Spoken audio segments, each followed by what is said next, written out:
በአልኮል አልሰከሩም እነዚህ ሰዎች፣ ግን አንድ ስካር ሰክረዋል። ለኔ የማየው ያንን ነው። እነሱ ከተፈጥሮ ሊያደርጉት ከሚችሉት ውጭ ያደረጋቸው አንድ ኃይል አለ። ጴጥሮስ አሁን መልስ ሊመልስ ተነሳ። አልሰከርንም አለ። እኔ ደግሞ ሰክረዋል ብዬ እላለሁ። ለምን? በመንፈስ ቅዱስ በቃ ምን እያደረጉ ነው?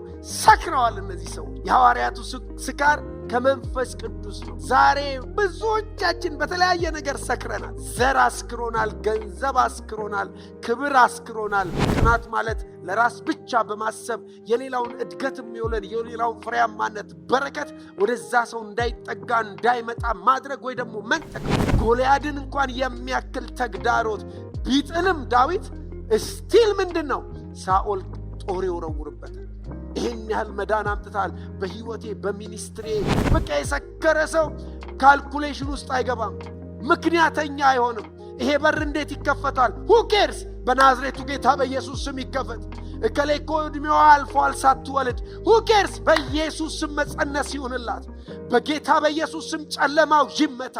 በጌታ በኢየሱስ ስም የትኛውም ተግዳሮት ከዙሪያችሁ ዛሬ በዚህ ጊዜ ላይ የተመታ ይሁን።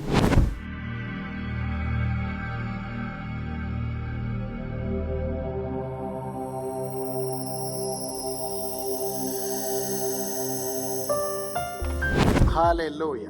ኢየሱስ ክርስቶስ ለዘላለም ጌታ ነው። በዓለም ዙሪያ ያላችሁ የእግዚአብሔር ወንድና ሴት ልጆች ዛሬ እንደገና በሳውዝ አፍሪካም የምትገኙ በዚህ ሰዓት ላይ ያላችሁ፣ ከዚህ ሰዓት ክልል ደግሞ ውጭ ያላችሁ፣ በተለያየ ዓለማት ላይ ያላችሁ የእግዚአብሔር ወንድና ሴት ልጆች ጸጋና ሰላም ይብዛላችሁ። ኢየሱስ ለዘላለም ጌታ ነው።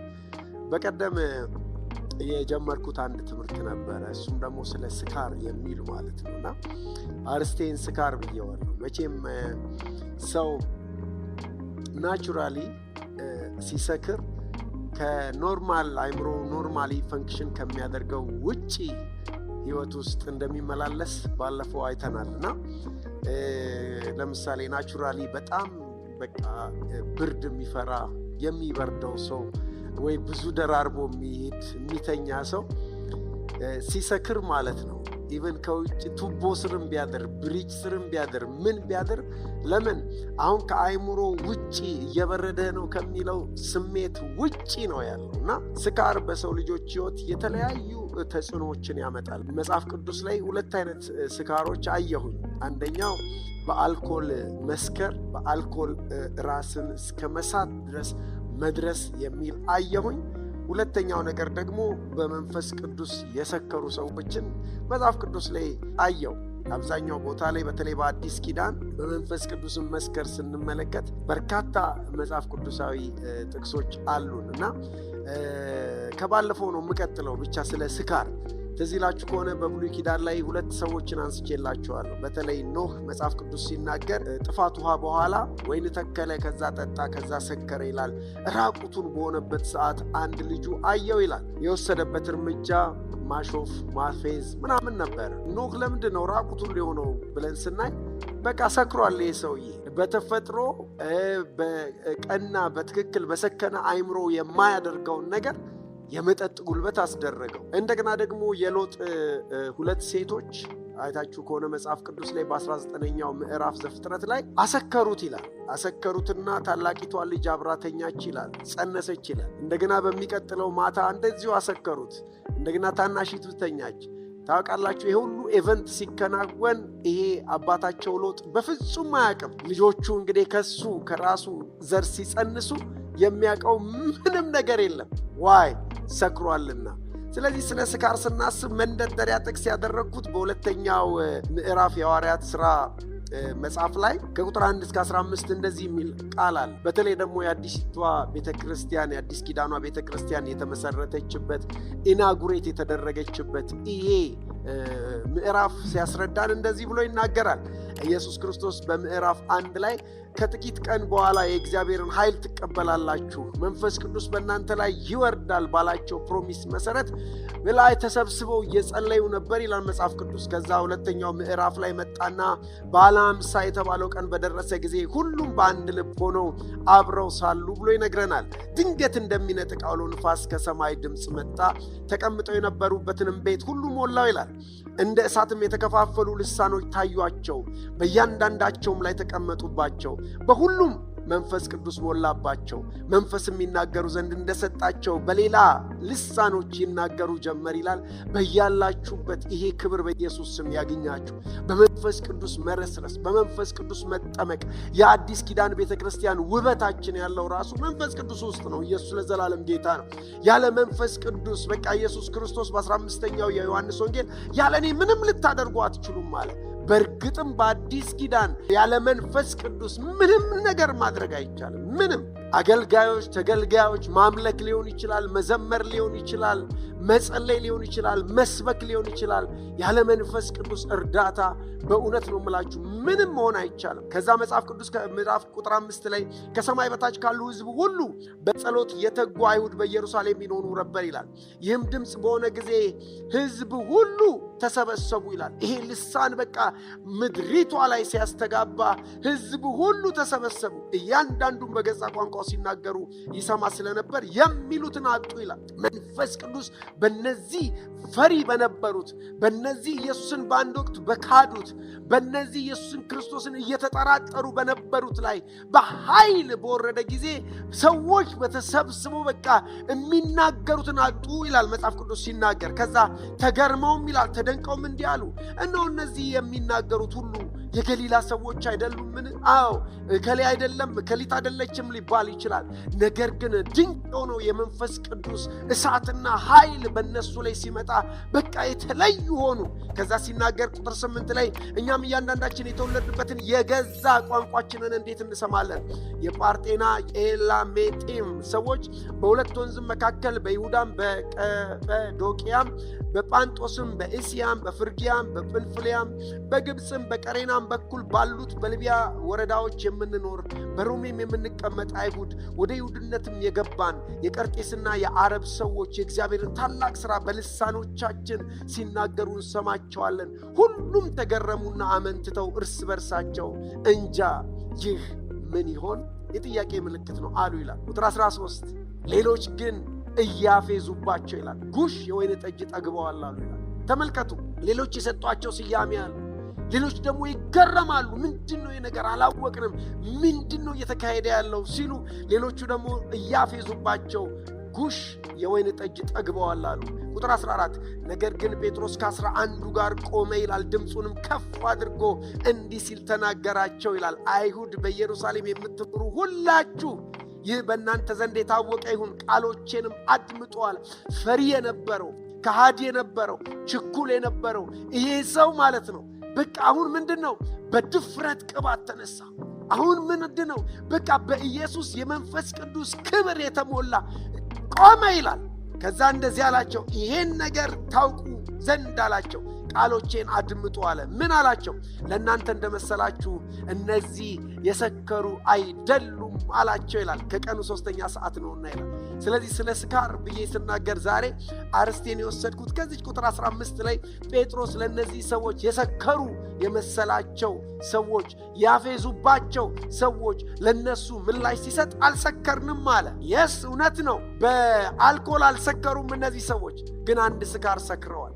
ለኔ የማየው ያንን ነው። እነሱ ከተፈጥሮ ሊያደርጉት ከሚችሉት ውጭ ያደረጋቸው አንድ ኃይል አለ፣ አንድ ክብር አለ።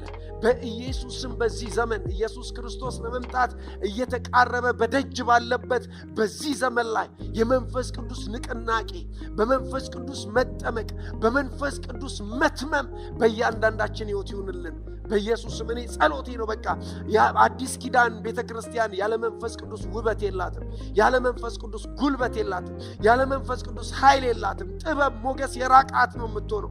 ነገር ግን እዚህ ቦታ ላይ ወረደባቸው ይላል። ሃሌሉያ።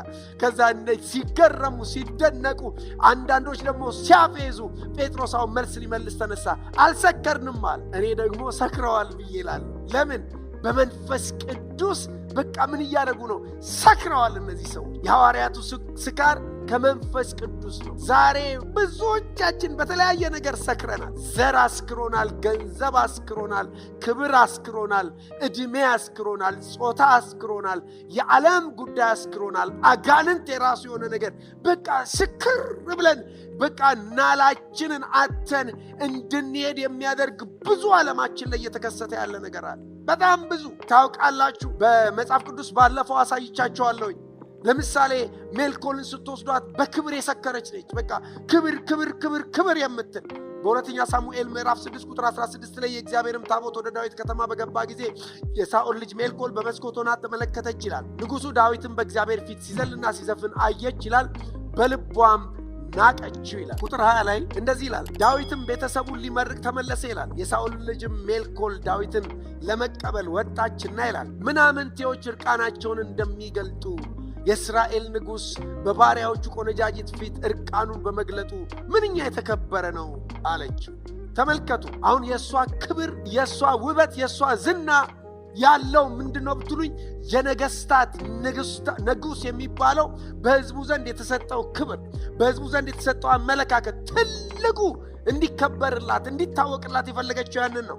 ዳዊት ግን እንደዚህ ብሎ መለሰላት። ዳዊትም ሜልኮልን በእግዚአብሔር ፊት ዘፍኛለሁ አላት። በእግዚአብሔር ሕዝብ በእስራኤል ላይ አለቃ ሆን ዘንድ ከአባትሽና ከቤቱ ሁሉ ይልቅ የመረጠኝ እግዚአብሔር የተባረከ ይሁን። ስለዚህ በእግዚአብሔር ፊት እጫወታለሁ አላት ብሎ መለሰላት። ይኸውላችሁ ተመልከቱ፣ አንዳንዱ ክብር አስክሮታል፣ የዘር ጉዳይ አስክሮታል፣ አንዳንዱ አንቱታ አስክሮታል።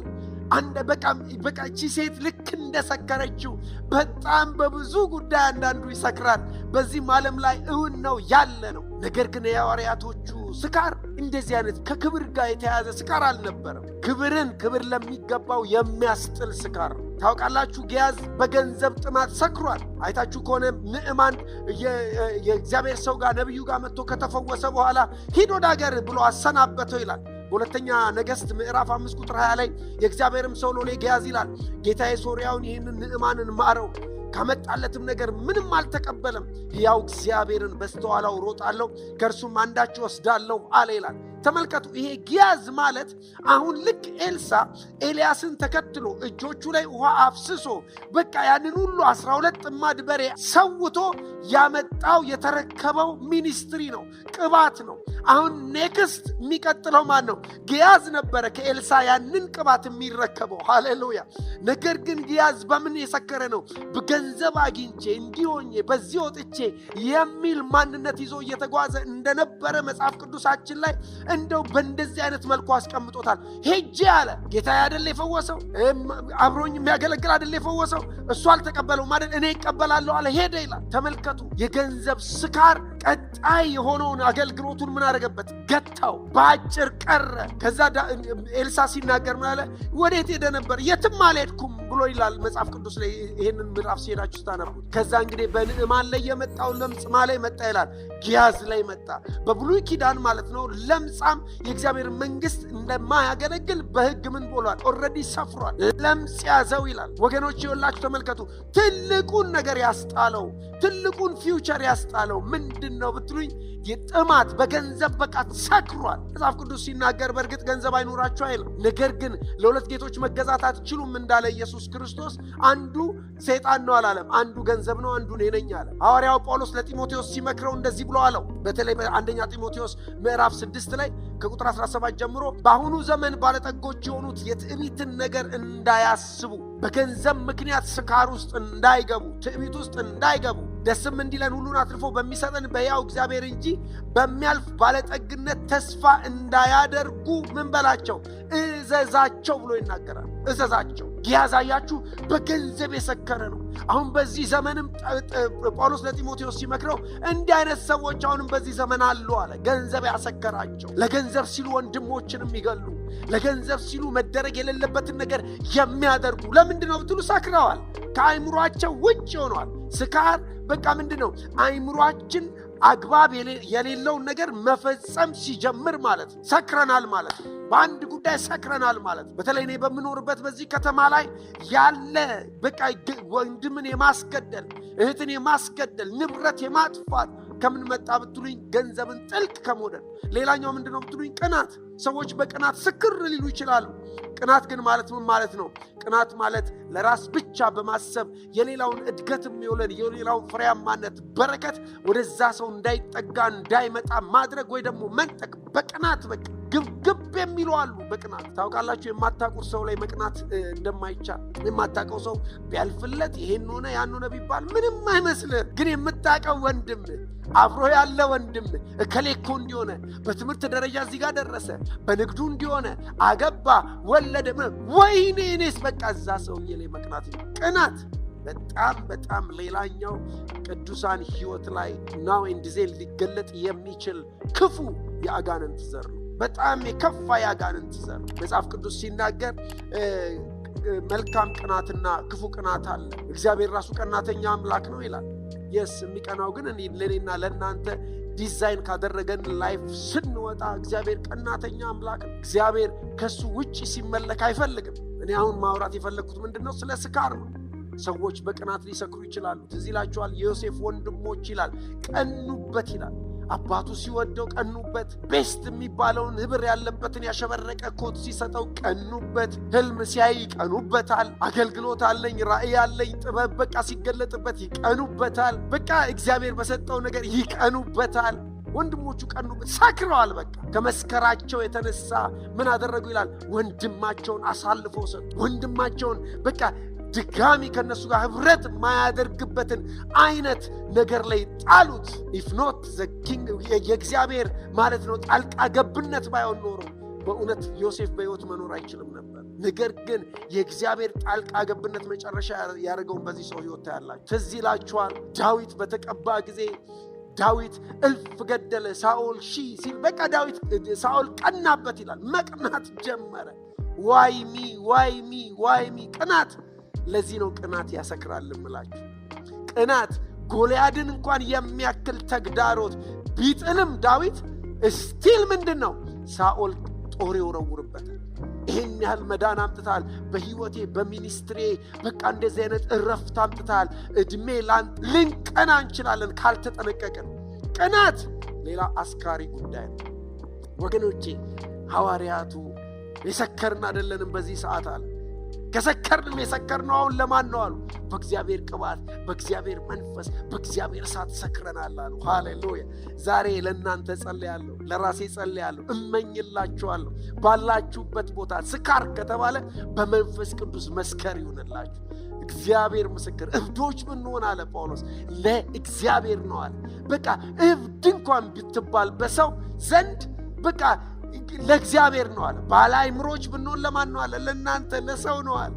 ስለዚህ የእግዚአብሔር ወንድና ሴት ልጆች ስካር ሃሌሉያ በእውነት ይሁንልን። በመንፈስ ቅዱስ መስከር ይሁንልን። ታውቃላችሁ ሐዋርያት ሥራ ላይ በጴጥሮስ ማለት ነው ሲናገር ብዙ ቦታ ላይ በዚያን ጊዜ ጴጥሮስ መንፈስ ቅዱስን ተሞልቶ እንዲህ አላቸው ይላል። በቃ ሲሞላ በቃ ስክር ይላል። በሚነቅፉት ሰዎች መካከል አስረው ሊገርፉት ባሉ ሰዎች መካከል ሐዋርያት ሥራ ምዕራፍ 4 ቁጥር 8 ላይ ምን አለ? በዚያ ጊዜ ጴጥሮስ መንፈስ ቅዱስ ተሞልቶ እንዲህ አላቸው፣ እናንተ የሕዝብ አለቆችና ሽማግሌዎች አሁን ይሄ የተፈወሰው ሰውዬ በምን ምክንያት እንደተፈወሰ ብትመረምሩ ብትፈልጉ ምን ብትሉ ብሎ ስለ ኢየሱስ ይሰብካቸዋል። የሰከረ ሰው ስለ ሰከረበት ጉዳይ ነው የሚያወራው። እነዚህ ሰዎች በክርስቶስ ኢየሱስ ሞትና ትንሣኤ የሰከሩ፣ ተመልሶ በሚመጣው ስብከት የሰከሩ፣ በመንፈስ ቅዱስ ኃይል በቃ ስለዚህ ትንሣኤ ስለዚህ በቃ ጌትነት የሚያውጁ ስክር ያሉ ሰዎች ሃሌሉያ። ሐዋርያት ሥራ 6:3 ላይ ወንድሞች ሆይ በመልካም የተመሰከረላቸውን መንፈስ ቅዱስን ጥበብም የሞላባቸውን 7 ሰዎች ከእናንተ ምረጡ፣ ለዚህ ጉዳይ ይሾማቸዋልና። የሚያስፈልገው በመንፈስ ቅዱስ የሰከረ ሰው፣ በመንፈስ ቅዱስ የተሞላ ሰው። ሃሌሉያ። እንደዚህ ፈሪ የነበሩ ሰዎች ናቸው እንግዲህ ምን የሆኑት? ደፋሮች የሆኑት። አሁን ሰው ሳይሆን አስፈሪያቸው እግዚአብሔር አስፈሪያቸው ሆነ። ትላንትና ሰው ፈርተው በገረድ ፊት ክደውት ነበረ። ዛሬ ግን ሰው ሳይሆን እግዚአብሔርን ፈርተው እንዲመላለሱ ክርስትናችን ብቻ በቃ ሰውን ፈርተን ሳይሆን ትሁት የምንሆነው እግዚአብሔርን ፈርተን ከኢየሱስ ውጪ የምናውቀው ነገር የለም፣ ብርና ወርቅ የለንም አሉት ይላል። በቃ ሽባ አይተዋል፣ የሚፈወስ ሰው አይተዋል? የሰከረ ሰው ማለት ነው አናላይዝ አያደርግም።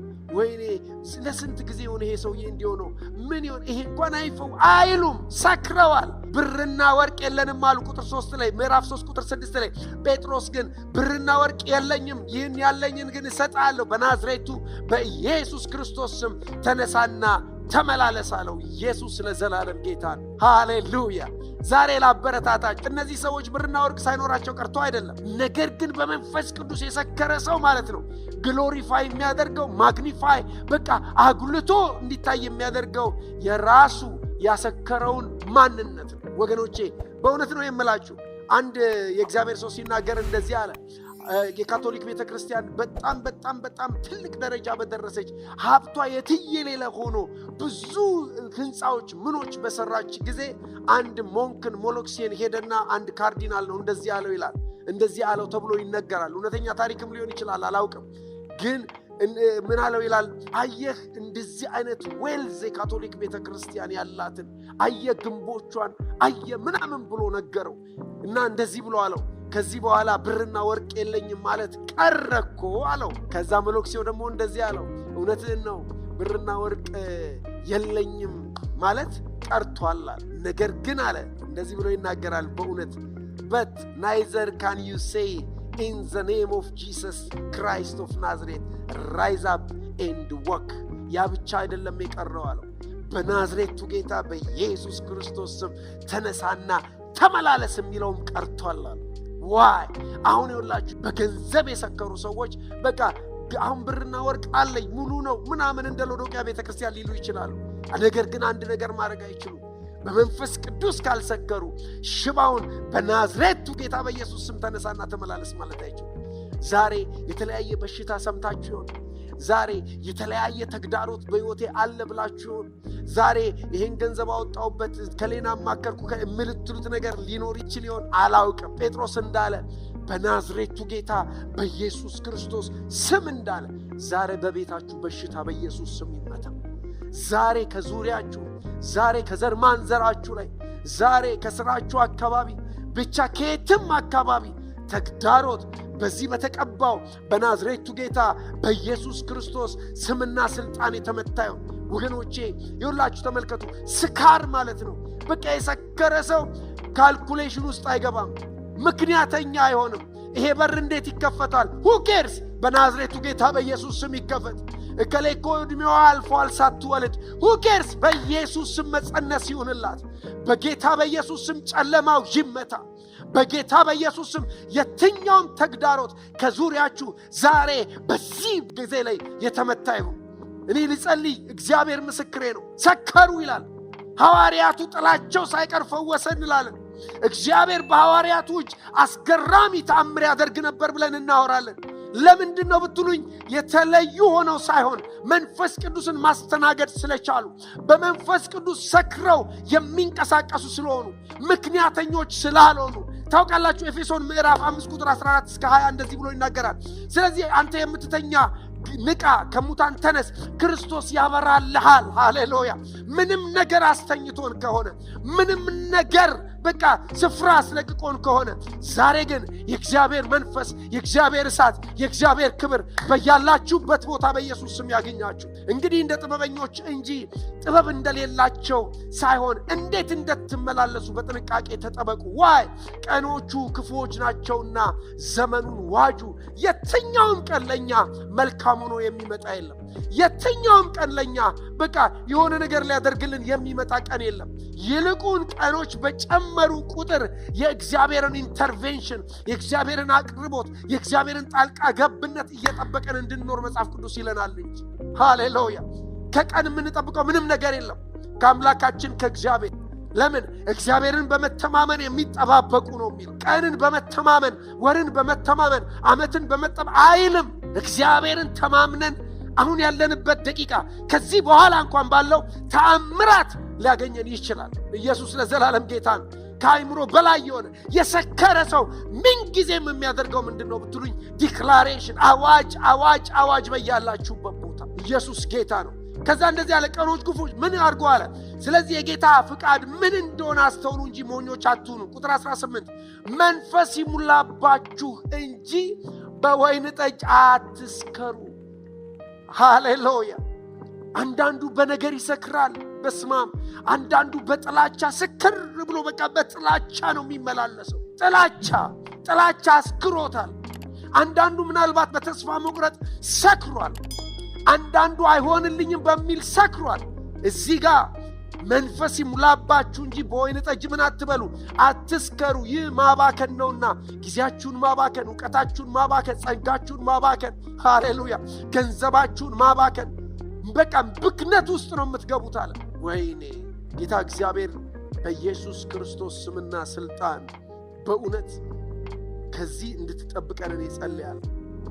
መስከር ካለብን በመንፈስ ብቻ፣ በቅባት ብቻ፣ በእሳት ብቻ። ትዝ ይላችኋል፣ ለዚህ ላቆምከው ምስል አንሰግድም አሉ። ሊያጠፋቸው ይችላል። ሊያጠፋቸው የሚችልበት ፓወር አለው፣ ኃይል አለው። ነገር ግን አንሰግድም ለዚህ አሉ። ዋይ የሰከሩለት ጉዳይ አለ፣ ያሰከራቸው ጉዳይ አለ። ሃሌሉያ። ባያድነንም አንሰግድም ያሉለት አለ።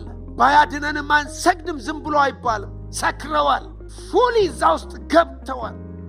የእግዚአብሔር ወንድና ሴት ልጆች መንፈስ ይሙላባችሁ፣ በወይን ጠጅ አትስከሩ፣ ይህ ማባከን ነውና።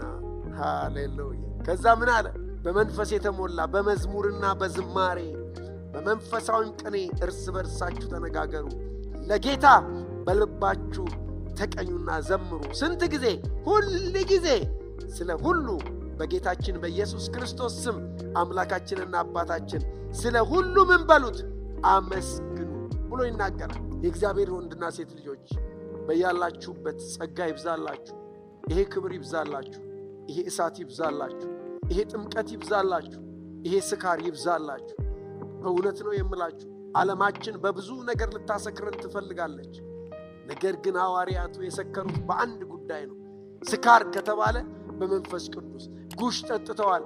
ወይን ጠጅ በቃ ለምን ሲያዩ አንድ ኖርማል ሰው የሚያደርገው አይነት ነገር አይደለም የሚያደርጉት።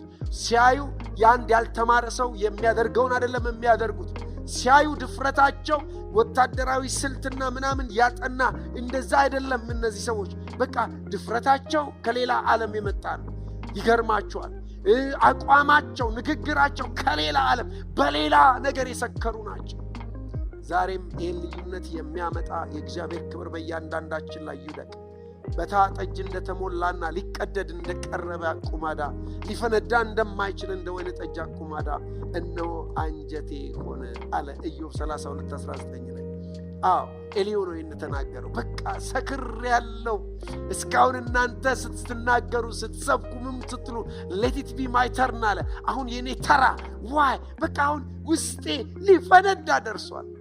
I should preach በያላችሁበት ይሄንን የስካር ቅባት፣ ይሄንን በቃ ከአይምሮ ውጪ ኑሮሽን እንዳትመለከች፣ ዘመኑን በቃ እያየን በዘመኑ እንዳንደነባበር፣ በቃ በሚያጋጥመን የህይወት ጎዳናዎች በቃ ተስፋ ቆርጠን ለቀን እንዳንነዳ የእግዚአብሔር መንፈስ በያለንበት ቦታ ንቅናቄ በየቤታችን ይፍጠር በኢየሱስ። በቃ ስክር ብሎ በስለሱ በቃ ሰክሮ መኖር። አሜን፣ አሜን፣ አሜን፣ አሜን። ዘመናችሁ ሁሉ የበረከት ይሁን።